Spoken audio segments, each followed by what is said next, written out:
கிறிஸ்தவ உலகமே ரெண்டா உடையுது. இன்னைக்கு ரோம்ல லீடர்ஷிப் வச்சுட்டு இருக்குல்ல, இவங்க யாரு? ரோமன் கேத்தலிக்னு இருக்காங்களா, இவர்கள் வந்து 11ஆம் நூற்றாண்டுல தான் இவங்க பிரிகிறாங்க.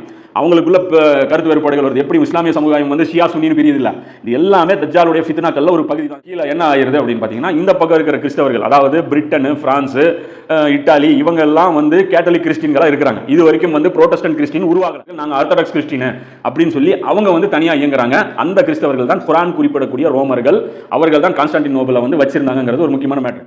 கிறிஸ்தவ உலகம் முதல்ல ரெண்டா உடையுது. ரெண்டா உடையிற கிறிஸ்தவ உலகத்துடைய ஒரு பகுதி, அதாவது பழமை கால கிறிஸ்தவர்கள், பைபிளை தோற்றுவித்தவர்கள், நபி ஸல்லல்லாஹு அலைஹி வஸல்லம் காலத்தில் வாழ்ந்தவர்கள், குர்ஆன் குறிப்பிடக்கூடிய ரோமர்கள், கான்ஸ்டான்டினோபிள் அதாவது துருக்கியை தலைமையகமாக கொண்ட ஹாஜியா சோஃபியாங்கிற அந்த மர்க்கஸை வைத்திருந்தவர்கள் இருக்கக்கூடிய இந்த காலகட்டங்கள், அதாவது ஒரு புறம் கிறிஸ்தவ உலகத்தில் இது மாதிரியான மாற்றங்கள் நிகழுது.